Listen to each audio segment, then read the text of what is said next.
Assalamualaikum warahmatullahi wabarakatuh. Perkenalkan, nama saya Andika Prayitno, mahasiswa dari Universitas Nurul Huda, semester 3, kampus B, Sukaraja. Baik, pada kesempatan kali ini saya akan membawakan materi yang berjudul aset tetap tidak berwujud.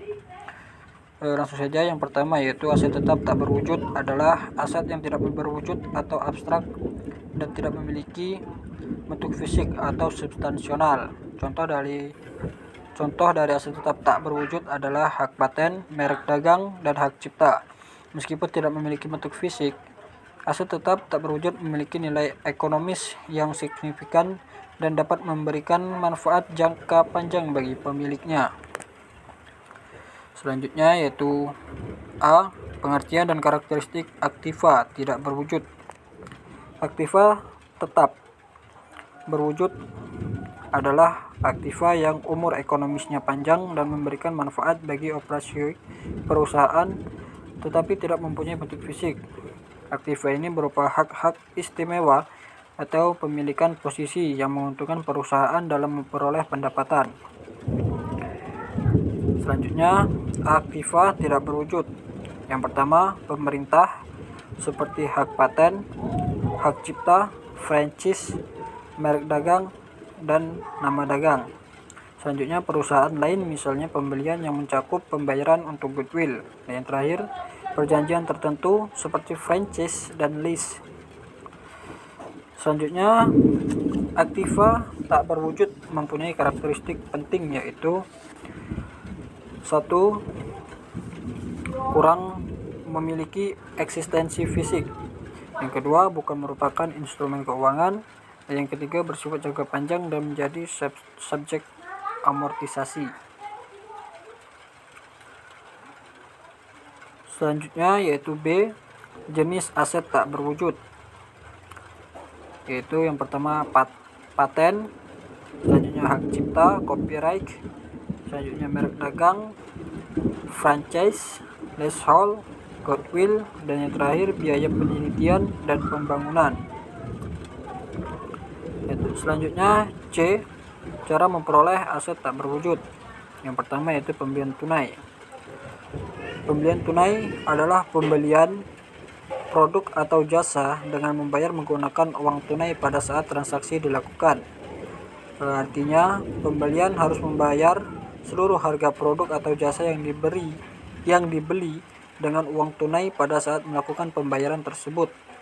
Tidak dapat melakukan pembayaran yang dilakukan dengan metode lain seperti transfer atau kartu kredit.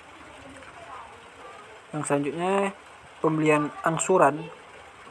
Pembelian angsuran adalah metode pembayaran yang memungkinkan Anda untuk membeli produk atau layanan dengan cara membayar secara cicilan atau jangka tertentu yang telah ditetapkan. Hal ini bertujuan untuk memberikan kemudahan bagi konsumen dalam membayar produk atau layanan yang diinginkan. Dalam membayar angsuran, biasanya terdapat persyaratan dan ketentuan yang harus dipenuhi sebelum dapat melakukan pembayaran angsuran. Selanjutnya, pertukaran aset. Pertukaran aset adalah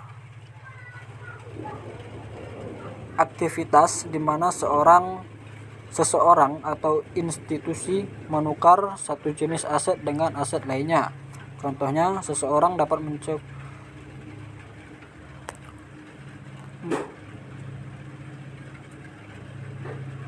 menukar mata uang digital seperti Bitcoin dengan Ethereum atau menukar saham perusahaan dengan obligasi.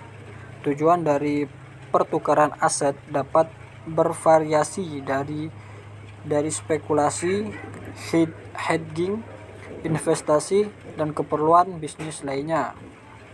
Selanjutnya, ditukar dengan instrumen ekuitas perusahaan.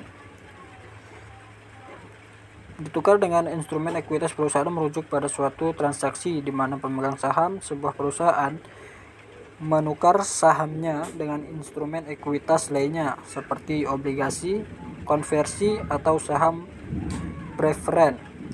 Dalam pertukaran saham, biasanya dalam pertukaran saham biasa. Tujuannya mungkin untuk meningkatkan likuiditas saham atau untuk mengurangi keterpurukan risiko dari investasi. Selanjutnya, aset tidak berwujud yang dihasilkan secara internal merujuk pada nilai tambah yang diciptakan oleh sebuah perusahaan melalui kegiatan internal seperti riset dan pengembangan, hak paten, merek dagang, dan penciptaan software atau desain yang dapat meningkatkan nilai perusahaan. Aset ini dapat mencakup nilai intelektual perusahaan dan tidak memiliki bentuk fisik yang dapat dilihat dan diraba. Selanjutnya yang terakhir yaitu D, klasifikasi aset tidak berwujud.